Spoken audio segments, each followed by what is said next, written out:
Hello दोस्तों, welcome back to my channel invest with Keshav. आज के इस वीडियो में हम बात करेंगे कॉन्ट्रा म्यूचुअल फंड्स के बारे में और एक डिटेल रिव्यू करने वाला हूं इसी कैटेगरी की एक बहुत अच्छी स्कीम्स के बारे में जो है एसबीआई कॉन्ट्रा फंड। तो कॉन्ट्रा फंड्स क्या होते हैं, पहले इसको समझेंगे, क्यों ये जरूरी होते हैं, क्यों आप इनको आप कंसीडर कर सकते हैं एज ए इन्वेस्टर, इसमें इन्वेस्ट करने का इन डिटेल चर्चा करूंगा और लास्ट में ये जो स्कीम है बेसिकली एसबीआई कॉन्ट्रा फंड, इसके बारे में भी रिव्यू करेंगे। तो इन डेप्थ एक तरीके से चर्चा होगी यहां पर कॉन्ट्रा फंड्स के बारे में। तो वीडियो को अंत तक जरूर देखिए, चैनल को जरूर सब्सक्राइब कर लीजिएगा ताकि आपको इस तरह के इंपॉर्टेंट वीडियोस टाइमली मिलते रहें। तो चलिए दोस्तों, वीडियो को स्टार्ट करते हैं और सबसे पहले समझते हैं कॉन्ट्रा फंड्स क्या होते हैं। तो जब भी हम इन्वेस्टिंग की दुनिया की बात करते हैं, जब भी हम इन्वेस्ट करने की बात करते हैं, तो बहुत सारी स्ट्रेटजीज लोग यूज करते हैं। कोई लोग ऐसे होते हैं जो बेसिकली मोमेंटम चेज करने की कोशिश कर रहे होते हैं, या फिर कुछ ऐसे सेक्टर्स में पैसा इन्वेस्ट करते हैं जो कहीं ना कहीं आज की डेट में फ्लेवर में है या आज की डेट में चल रहे हैं। फॉर एग्जाम्पल अगर आप देखेंगे तो डिफेंस एक ऐसा सेक्टर है जो आज की डेट में काफी ज्यादा चर्चा में है, फ्लेवर में है और पिछले 2-3 साल में काफी ज्यादा रनअप भी आया है। उसी तरीके से पीएसयू एक सेक्टर है जिसके अंदर काफी ज्यादा एक तरीके से रिटर्न्स बने हैं। तो एक ये तरीके का मेथड होता है जहां पर आप उन सेक्टर्स के अंदर पैसा लगाते हो जो कहीं ना कहीं आपको मोमेंटम या कहीं ना कहीं प्राइस में ट्रेंड शो कर रहे हैं। अब इसी का उल्टा अगर आप बात करोगे कि आप ऐसे सेक्टर्स के अंदर पैसा इन्वेस्ट करें जो कहीं ना कहीं ट्रेंड के अंदर नहीं है आज की डेट में, आज वो फ्लेवर में नहीं है, बट किसी टाइम पे उनका एक अच्छा फ्लेवर हुआ करता था, एक टाइम पे वो सेक्टर्स बहुत चला करते थे। फॉर एग्जाम्पल इंफ्रा एक सेक्टर हो सकता है, मेटल एक सेक्टर हो सकता है, फार्मा एक सेक्टर हो सकता है जो कोविड में बहुत अच्छा चला लेकिन उसके बाद हमें उतनी परफॉर्मेंस देखने को नहीं मिली। मैं कोई रिकमेंडेशन नहीं दे रहा हूं यहां पर, बट ऐसे बहुत सारी चीजें होती हैं हमारी मार्केट के अंदर जहां पर कभी भी ऐसा नहीं होता कि सारे के सारे सेक्टर्स एक साथ चलें। कुछ सेक्टर्स बहुत ज्यादा चलते हैं, कुछ सेक्टर कभी बार बहुत कम चलते हैं। तो दोनों तरह की स्ट्रेटजीज, एक तरीके से आप नाम में जैसे समझेंगे कॉन्ट्रा, तो एक तरीके से कॉन्ट्रेरियन व्यू लेना कि ऐसे सेक्टर्स के ऊपर बेट करना जो आज की डेट में तो दबे हुए हैं, आज की डेट में तो उनमें रिटर्न्स नहीं आ रहे हैं, लेकिन अगर आपका नजरिया लॉन्ग टर्म का है और वो जब चलना स्टार्ट करेंगे तो आपको काफी अच्छा रिटर्न्स मिल सकता है। अब इसमें इन्वेस्ट करने का फायदा क्या है उसके बारे में थोड़ा समझते हैं। मेन फायदा अगर आप प्राइमा फेसी अगर आप समझेंगे और ब्रॉडर थिंकिंग में इसको समझने की कोशिश करेंगे तो मेन फायदा यह है क्योंकि ये सेक्टर नहीं चल रहे होते, ये सेक्टर जो फ्लेवर में नहीं होते हैं, इनकी आपको अक्सर कोई बात करता हुआ नहीं दिखाई देगा। कोई भी आज की डेट में बात नहीं करेगा इन सेक्टर के बारे में और इनका जो रिस्क रिवॉर्ड हो जाता है उस टाइम पे वो काफी फेवरेबल हो जाता है। फेवरेबल का मेरा इन द सेंस कि एक चीज जो बहुत टाइम से ऑलरेडी नहीं चली है वहां से उसके नीचे आने की संभावना थोड़ी कम होती है और उसकी वहां से ऊपर जाने की संभावना बहुत ज्यादा होती है। मैं ये नहीं कह रहा कि 100 के 100 स्टॉक्स में ऐसा होने वाला है या 100 टाइम्स हर सेक्टर के अंदर ऐसा होने वाला है। हो सकता है टाइम करेक्शंस कई बार बहुत बड़े भी हो जाते हैं, बट जो आपका रिस्क टू रिवॉर्ड है वो जो है आपका थोड़ा सा बेटर रहता है कॉन्ट्रेरियन व्यू में। तो ये एक तरीके से फायदा होता है जब आप कॉन्ट्रा फंड्स के अंदर इन्वेस्ट करते हैं, कॉन्ट्रा स्ट्रेटजीज के अंदर इन्वेस्ट करते हैं। लेकिन साथ साथ जो मैंने आपको ये चीज बताई कि इसका फायदा क्या है, एक थोड़ा सा आपको यहां पर रिस्क वाला एंगल भी समझना पड़ेगा क्योंकि ये ऐसे एक तरीके की स्ट्रेटजी है जहां पर आप कॉन्ट्रेरियन व्यू ले रहे हैं और चीज अगर आपका वो सेक्टर नहीं चलता है तो कहीं ना कहीं रिस्क भी आपका बढ़ जाता है। तो एक तरीके से हाई रिस्क कैटेगरी फंड्स में मैं इनको रखूंगा। तो आप वही पैसा इसके अंदर इन्वेस्ट कर सकते हैं जो कहीं ना कहीं आप लंबे टाइम के लिए लेके आ रहे हैं मार्केट के अंदर, एटलीस्ट 5-10 साल का आपको होराइजन है किसी सेक्टर के ऊपर या किसी इस फंड के ऊपर, तभी आपको इसमें इन्वेस्ट करना चाहिए। मैं कोई रिकमेंडेशन नहीं दे रहा हूं, अगर आप कोई भी डिसीजन बना रहे हैं तो अपने फाइनेंशियल एडवाइजर से जरूर पूछ के बनाइएगा। तो अब इसी कैटेगरी की एक स्कीम है कॉन्ट्रा, एसबीआई कॉन्ट्रा फंड, उसके बारे में थोड़ी चर्चा करते हैं और उसके लिए आपको एक बार अपनी स्क्रीन के ऊपर लेके चलूंगा। तो यहां पर आ गए हैं हम अपनी स्क्रीन के ऊपर और यहां जैसे आपको पता है हर अपने फंड रिव्यू के लिए हम कहीं ना कहीं टिकर टेप को यूज करते हैं। तो टिकर टेप पे अगर आप देखोगे बेसिकली आज की डेट में तो एसबीआई कॉन्ट्रा फंड का जो एनएवी है वो है 427। तो जब मैं वीडियो बना रहा हूं आज लगभग 1% ऊपर है और इसने जो हाई लगाया है वो है 440 का, भी हाई से काफी नीचे है, और जो लो लगाया है वो लगाया है 236 का।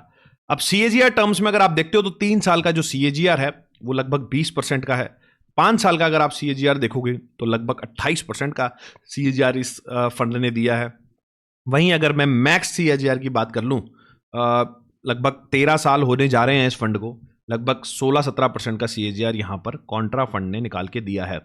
तो काफी इंप्रेसिव एक तरीके से आप मान सकते हैं। थोड़ा सा इसको समझ सकते हैं कि किस तरीके की चीजें इसके अंदर रही होंगी। अब इसी में अगर मैं आपको एक और चीज़ दिखाना चाहूँ, यहाँ पर सबसे पहले एक बार एक्सपेंस रेशियो के ऊपर नज़र डाल लेते हैं। तो 75 पैसे का एक्सपेंस रेशियो है, तो थोड़ा सा बाकी फंड्स के मतलब एक तरीके से कंपेरिजन करेंगे थोड़ा ज़्यादा है, लेकिन फिर भी रिटर्न वाइज काफ़ी अच्छे रिटर्न्स दिए हैं। अगर रिटर्न आपको सही आता है तो एक्सपेंस रेशियो पेयर करने में कोई दिक्कत आपको नहीं होनी चाहिए। और फिर भी अगर इसमें बात करें दो तीन, मैं पहले एक बार पीयर कंपैरिजन कर लेते हैं। तो दो तीन एएमसीज और भी हैं इसके अंदर, आप देखोगे तो रिटर्न वाइज अगर आप देखते हो तो एसबीआई है, इन्वेस्को है और कोटक है। एक साल के रिटर्न्स ऑलमोस्ट ये कोटक का थोड़ा ज़्यादा है, बट 3 साल और लाइफ टाइम सीएजीआर कैलकुलेट करने का फ़ायदा ज़्यादा है, क्योंकि शॉर्ट टर्म में थोड़ा आपको यहाँ पर दिख सकता है वेरिएंस। बट अगर आप लाइफ टाइम सीएजीआर देखोगे तो आपको लगभग 16, 18, 17, तो इन्वेस्को की थोड़ी बेटर है, 2% के आसपास, बट ये सीएजीआर टर्म्स में काफ़ी ज़्यादा हो जाती है। But considering SBI as a brand name और एसबीआई एज एएमसी, वो एएमसी इन्वेस्को से थोड़ी ज़्यादा बड़ी है। और एयूएम की अगर आप बात करोगे तो एयूएम भी इसके अंदर मैं अगर आपको इस फंड का एयूएम की अगर आप बात करोगे, अगर मुझे दिखता है तो मैं आपको वो दिखाता हूँ भी।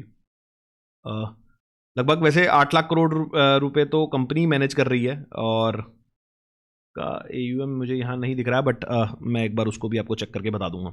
तो ये बेसिकली आप देख सकते हो कि अब एक बार फंड के ऊपर चलते हैं तो क्या चीज़, तो आज की डेट में सबसे इंपॉर्टेंट जो चीज़ है ये अक्टूबर 2025 की होल्डिंग है। और इक्विटी के अंदर आज की डेट में कुछ 80% पैसा इनका डला हुआ है। कैश जो है वो 14% है। ट्रेजरी बिल्स, कॉर्पोरेट और इनमें 2% है। तो आज की डेट में आप देखोगे तो 14, 216 और 218 लगभग 20% के आसपास का कैश है, और लगभग 80% इक्विटी में इन्वेस्टेड है। ये चीज़ आपको जरूर ध्यान रखनी है कि कॉन्ट्रा फंड्स इस बार इतना एग्रेसिव नहीं हो रहे हैं, ऐसे सेक्टर्स उनको शायद नहीं मिल रहे हैं, ऐसे स्टॉक्स उनको नहीं मिल रहे हैं जहां पर इक्विटी में वो बड़ी बैट ले पाए। 80% इन्वेस्टेड है। और इसके अलावा अगर आप बात करते हैं यहाँ पर सेक्टर वाइज, तो सबसे बड़ा सेक्टर जो इन्वेस्टेड है वो है private sector. Private sector banks के अंदर लगभग 15% के आसपास का स्टेक है। मिसलेनियस में और ऑयल एंड गैस के अंदर 8% है। फार्मास्यूटिकल के अंदर इनका 6% है। पब्लिक बैंक्स के अंदर 5% है। तो अगर आप देखोगे एज अ, इसको देखते हैं कि अगर जो फंड की एक तरीके से कॉन्ट्रेरियन व्यू लेने की एक तरीके से जो स्ट्रेटजी है फंड की, वो इन 2-3 सेक्टर्स पे काफी ज्यादा देखा। जैसे मैंने आपको बताया था कि फार्मा नहीं चला है, उसमें इनका बेट है। प्राइवेट सेक्टर बैंक भी बहुत ज़्यादा नहीं चले हैं, एक आधा बैंक अगर छोड़ दो तो मोस्टली मतलब आप प्राइस वाइज देखोगे तो पिछले 5-4 में एफडी के बराबर ही रिटर्न होगा सारे स्टॉक्स का। Kotak Mahindra bank, HDFC bank नहीं चले हैं। अब एक बार पोर्टफोलियो की बात करते हो, एचडीएफसी बैंक देखिए, एचडीएफसी बैंक ने कोई खास रिटर्न नहीं दिए हैं और 8% का स्टेक इनका है।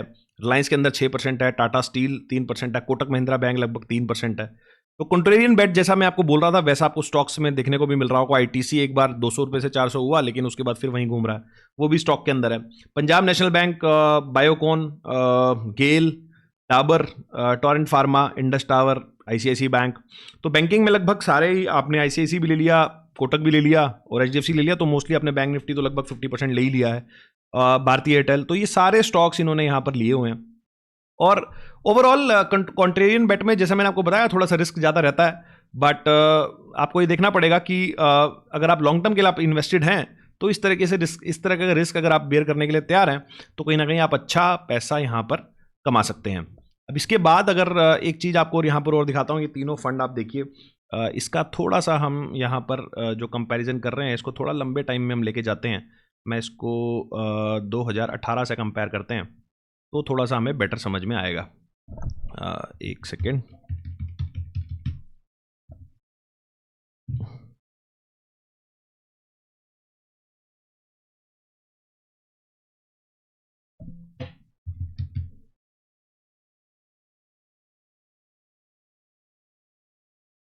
तो आप देखिए अब किस तरीके से तीनों फंड्स का इक्विटी ग्राफ हमारे पास आ गया है। और इक्विटी ग्राफ के अंदर आप देखते हो तो बेसिकली ब्लू लाइन जो है वो इन्वेस्को की है, और 2019 से मैंने लगाया तो एसबीआई अगर आप देखोगे, सॉरी, ये जो लाइट ब्लू लाइन है ये हमारी इन्वेस्को की है, पिंक जो है वो हमारी कोटक की है, और डार्क ब्लू जो है वो एसबीआई की है। तो एसबीआई ने काफ़ी अच्छे तरीके से आउट परफॉर्म किया है। पर्टिकुलरली आप देखिए यहाँ से अगर आप पकड़ते हैं इसको 2021 के बाद से काफ़ी ज़्यादा आउट परफॉर्मेंस आई है। उससे पहले कोटक अच्छा चलता था, बट उसके बाद एसबीआई की परफॉर्मेंस यहाँ से ज़्यादा अच्छी आ रही है इन टर्म्स ऑफ रिटर्न्स। तो फंड ने काफ़ी अच्छे रिटर्न्स दिए हैं, नो डाउट। और इसके अलावा अगर आपको थोड़ा सा कंपेयर करना हो तो यहाँ पर हम कोटक, क्योंकि एक पहले का विनर था, इसका एक बार पोर्टफोलियो आपके सामने खोलता हूँ। थोड़ा सा एक्सपेंस रेशियो इसका कम है, 0.57 है कोटक का, आप देखोगे तो। उसके अलावा अगर पोर्टफोलियो वाइज देखोगे तो आपको यही सेम चीज़ें ही दिखेंगी। देखो प्राइवेट सेक्टर में इनका भी लगभग 14% ही है, और एसबीआई का भी आपको, और ये एसबीआई का जो कॉन्ट्रा फंड है उसका भी लगभग 14% ही दिखेगा आपको। ऑयल एंड गैस के अंदर, आईटी सर्विसेज के अंदर इनका थोड़ा सा 9% ज़्यादा है, कि जो कि नहीं चल रहा है शायद, इस वजह से भी अंडर परफॉर्मेंस शायद फंड की आई है।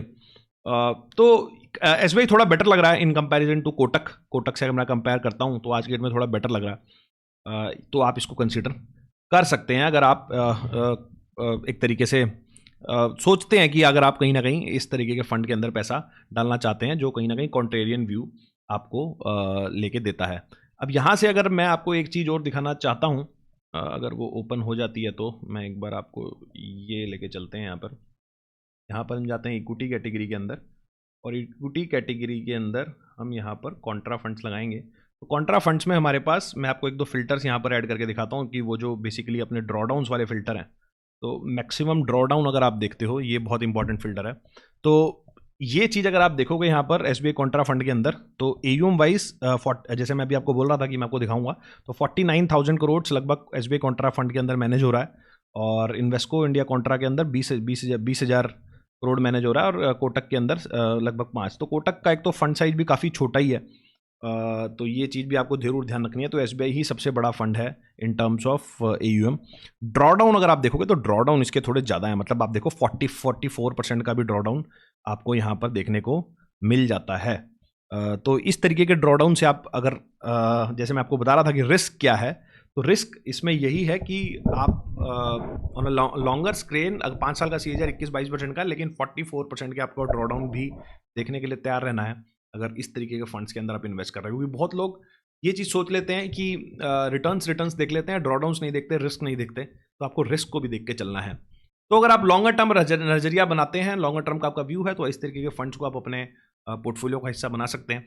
और आई होप मैं आपको बाकी सारी चीज़ें कवर कर पाया हूँ। फिर भी आप चाहते हैं मैं किसी और म्यूचुअल फंड स्कीम को रिव्यू करूँ, तो मेरे को कमेंट सेक्शन के अंदर जरूर बताएं। इस वीडियो में इतना ही, मिलता हूँ आपसे अगले वीडियो में इसी तरह के कुछ नए इंटरेस्टिंग टॉपिक के साथ। नमस्कार, जय हिंद।